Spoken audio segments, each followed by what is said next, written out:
Obviously. Oh yeah, Massively. LV, yeah, LV. big LV, LV. like, yeah. Large variety. from other such fucking Songs as killer Gangsters. tracks Oh, as hang on, no. Bust No, Your he Nut, had that one from the Dangerous... No, that's this as well. Gangsters Paradise 2, The Revenge, The the remix. Remember telling him? Yeah, and you went out on the piss with Coolio, yeah. I did, a little bit. He was getting a tattoo in a place. What was the tattoo? Fuck, I don't even remember what tattoo he got. Was it the Pornhub logo? I fucking hope so, man. I hope so. With a joint hanging over? He's an interesting guy. He's not particularly... I wouldn't call him sound. Yeah. I wouldn't call him sound. He's not the nicest of lads. But he's not... He wasn't rude out either. You could sit down and have a chat. Is he vacant? No. He's all there, like... No. Well... Is he engaging and involved? He is engaging, and you could sit down, which I did, one-to-one talk to him for like a little while. I remember him What telling did you me, say? Like, all right, Coolio. I can't remember what I was saying. I wasn't even that drunk. He was on drink and a few other... He was on Drangugs. He was doing some Drangugan. He kept going for little naps. Oh, little drug naps. Yeah. So he'd go off and go for a little nap. Yeah. He's in space and he's like, hang on, back in a minute. He goes in, talks to the machine elves, comes back out. Emmett, you know the way Emmett's a promoter, Live and Die. He went over and go, Coolio, can I take a photograph of you? And he went, yeah, sure. He goes, can you wear a Club Hell t-shirt? And he stuck the Club Hell t-shirt. Coolio was like, I don't really give a fuck. I remember talking to Coolio about, he goes, do you know what song I'd love to sample? I was like, what? He goes, Led Zeppelin, Whole Lotta Love. He goes, you want to do the riff and that? He goes, yeah, I want to rap over the riff. I was like, fuck, that actually could sound incredible. Yeah. And he's like, they won't let me use it. Of course they won't. I was like, actually, yeah. I was like, there's no way. He goes, so I'm getting lads to work it out that it sounds like that. I'm like, if you change that, it's not going one note gone is not going to sound like that. It's over. But they wouldn't give that to fucking Eminem. They wouldn't give that to fucking Ice-T. They wouldn't give that to Ice Cube. They wouldn't give it to Nas. It wouldn't matter. Jay-Z could be knocking on the door there and they'd be like, not getting it. No, it's okay for us. So imagine it's okay for us to steal music from black people. Yeah, but I'm not giving any of it back to black people. We paid them court fees. We're not giving any of it back. So they're saying no to Nas, and Coolio wants it. Can you imagine? The funniest part of that night was at the very end, where we were standing outside on somewhere between Abbey Street or somewhere like that, and Emmett, my friend, starts to randomly sing "Gangsta's Paradise" to Coolio for no reason. He just goes, as I walk through the valley of the... No, he goes, as I walk through the valley of the shadow of death. And he gets it wrong twice, not once. Coolio does? No. Emmett gets it wrong, not once, twice. And the first time I knew it was wrong, I looked at Coolio. He just did this thing where he kind of closed his eyes, shook his head a little bit. Malfunctioned. And then, because Emmett didn't know any of the other lyrics, I don't know why Emmett was doing this, but he just did it again anyway. Just doing the first verse again? And then Coolio goes, those ain't the fucking lyrics, man. And Emmett goes, I think they are. I think they are. Why did you? He's arguing with Coolio about his own lyrics. No, they definitely are Coolio. On fucking somewhere, Abbey Street or Liffey Street or something. Jesus. As the last Lewis goes by. Fucking Christ. The grimmest. The fucking that's my Coolio story. What's your next song? Wait, hang on. Can you imagine him dead serious Wexford hitting him? Are you sure those aren't the lyrics? I think they are. Get them up on your phone, Coolio. Show me. Oh God. Okay. My is this my last one? It is my last one, yeah. My last one is John Bon Jovi, Blaze of Glory. Great song. It's super. Do you know what? It was only today. I was today years old, as the kids now say. I thought that they did a song for Young Guns 1, and I thought that was Wanted Dead or Alive. There's a story behind it, but yeah, it's not yet. My head, do you ever get that brain fart where something goes wrong in your history, your files get mixed up? Yep. And when I read that, and I was like, why did he not fucking pick the song from Young Guns 1? Then I went, hang on, that doesn't sound right time-wise. No. Basically what it is, it's 1990. Young Guns 2 was coming out. What a letdown of a film compared to 1. I don't even fucking remember. That's just all a blur to me of those fucking films. It feels like they made 8 of them. It's like 16 candles, but with 16 rounds of... It's a brat movie. Like that second Brat Pack. Set in the yeah. I remember the first one being super. I'm being really excited for the second one. Yeah. I don't know. So, it's 1990. Lou Diamond Phillips in that as well? Yeah. Go on, the Lou. He's fucking double jobbing on this podcast. Except here he's in a movie with a good song. Yeah, exactly. So, just stop it, you're fucking me up now. I'm trying to do my shit. Okay. I can do this. Right. Emilio Estevez gets on to John Bon Jovi. He's like, listen, I really want Wanted Dead or Alive for this movie. Oh, right? So my files weren't that fucked they weren't that corrupted. Right. A little bit of defragmentation and you'll be fucking boxed off, lad. So Emilio asks for Wanted Dead or Alive. Hey, John. So John says, listen, that song is about being on tour in a band. It's not actually about the Wild West. It only sounds a bit like it. So John, being the sleeving cunt that he is, says like, all right, I'm fucking, listen, Emilio. We'll bang you one out, man. I'll do a jump on Nixer. Exactly, yeah, jump on Nixer. I'll do a fucking do a little side job for you, man. Fucking cashing the claw. Yeah. So he says, I'll go off and I'll write your song. So off he goes and he writes Blaze of Glory, right? Now, to this day, I'll be pretty honest with you, I did not know that was a John Bon Jovi solo song. I just thought that was Bon Jovi song. So did I. Right?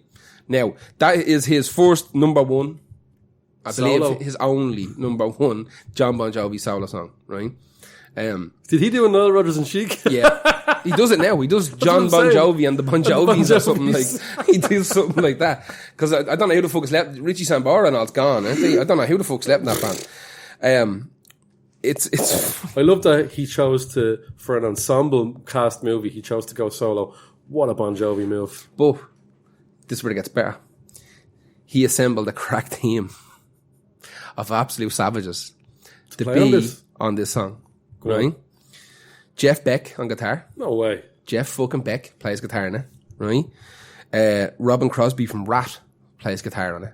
Round and around. Right? I love that song. And the piece de resistance. Coolio. Randy Jackson from American Idol plays bass on this song. What? Randy Jackson, the judge from American Idol. Oh, John, I don't know. I'm not feeling your vibe right now with this song, John. Yeah. Plays bass on this motherfucking song.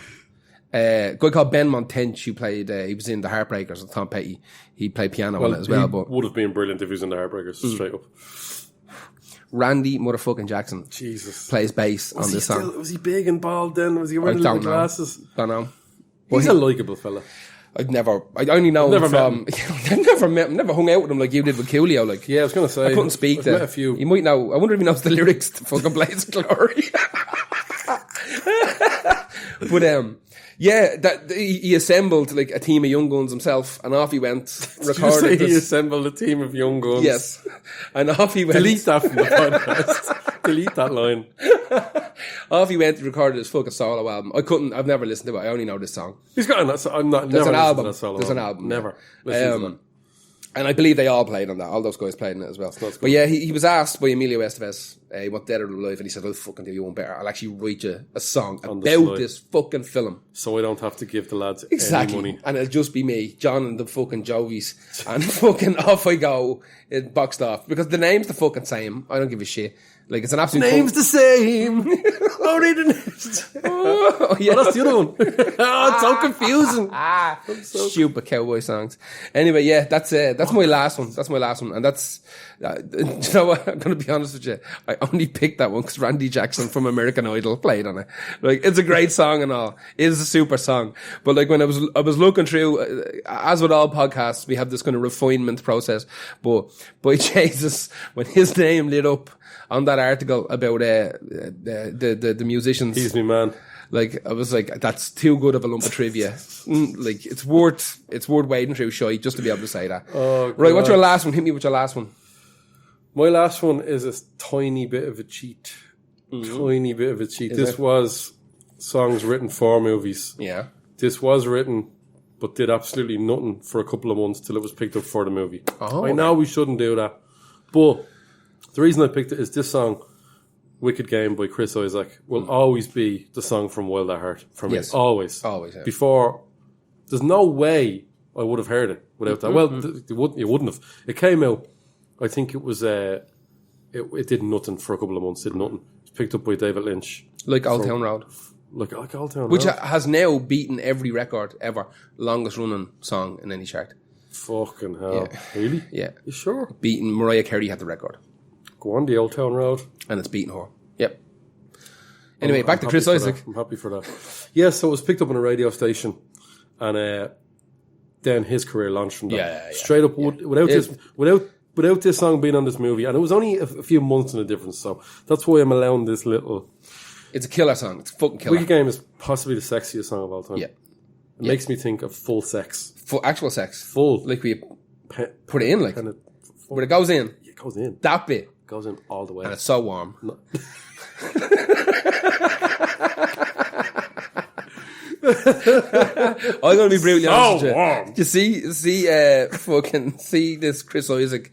Chris Isaak and Billy Ray Cyrus are the same person to me. Oh, what are you talking I'm just about? saying. They look the same. They do the same kind of sneery Billy Idol fucking shit. That is that is a mental thing to say. Every now and again, there's certain bands. I thought Pink Floyd and Fleetwood Mac were the same band.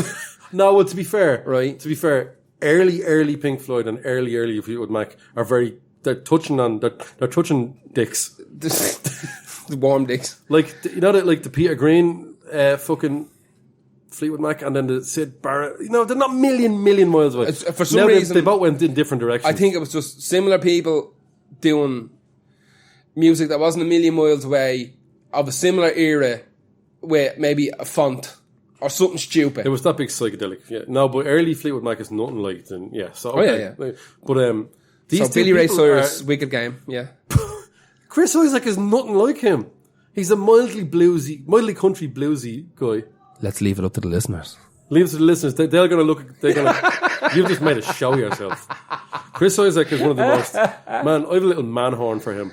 For Chris seriously. Who's the other one? The English guy who's fucked now. He's on a can. Harry Connick Jr. No, he's American. Jesus Christ. It'll come to me. Keep talking. Anyway. There's another one. God, I love this song. Baby Did a Bad Thing is the other big song off this album. The rest of it is that very bluesy. It is very kind of sneery, but he's a great actor as well. He was used in David Lynch's Fire Walk With Me, Twin Peaks movie, Fire Walk With Me. And again, another song that you hear the start of it and you instantly get those chills. It's like Wicked Game starts off. It'll always remind me of Wild at Heart, which is kind of weird David Lynch movie the more you think about it. It's kind of violent. It doesn't have as much surreal stuff as the rest of the stuff. I absolutely don't know where you're getting. And I'm not saying musically there's any connection. In my fucking head, every now and again, there's a couple of acts. Billy Ray Cyrus had a mullet. I don't even remember what he looked like. Business at the front, party at the back. I'm all over that.